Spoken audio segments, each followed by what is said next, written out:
Hello, Tanisha. Thank you for coming in.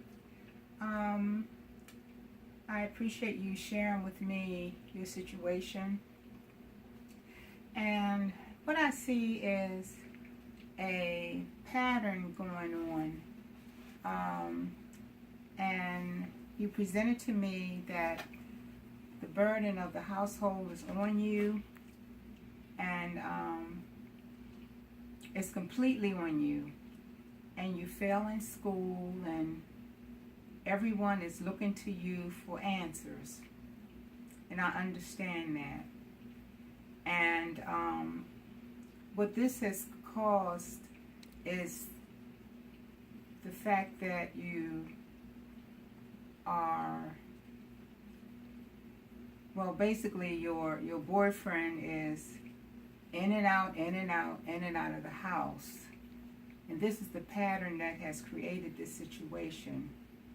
And because of this, you're failing your class, you're going to school, you're taking children to their appointment, and then there's the possibility of you being terminated from your job. And this is changing your personality. And now your children are starting to act out in school, and your teachers are calling you, and you really don't even want to call them back because you know what the problem is, and you don't even want to be bothered with them. You don't want them in your business.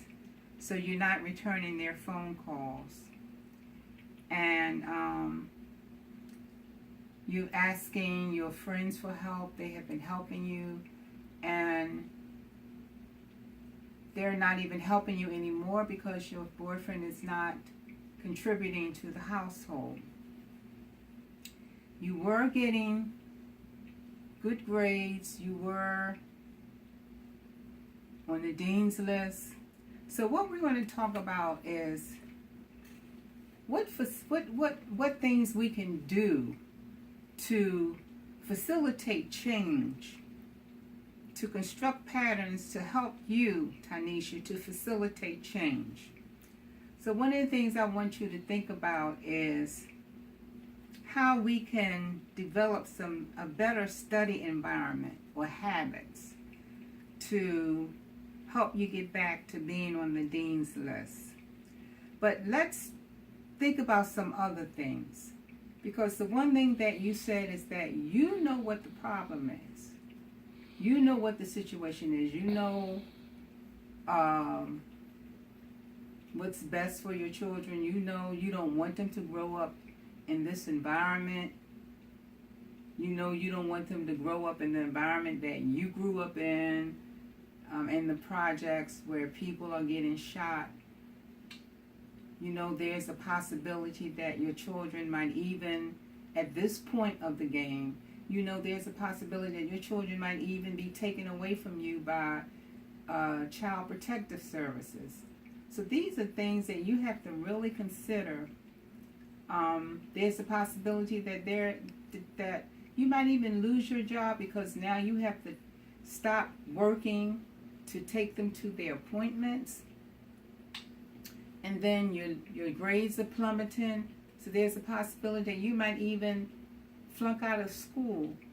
So these are things that I want you to consider finding a solution to, because you know what the solution is. You know what you have to do. So we want you to think about what you can do to facilitate change. What can you do to make the changes that are necessary to make things better for you and your children? How can you develop a better environment for your children? How can you facilitate change to get back to where you were? What were you doing? What was going on in your life before your children started acting out in school? Where were you at in your life before these things started happening? You know the answers.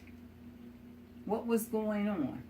And you keep saying, when I was listening to you, you kept saying, I got to do better.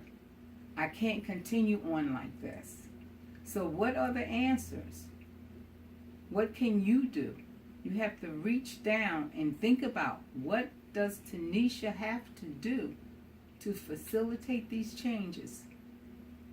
Because there are things that are looming over your head that are seriously threatening.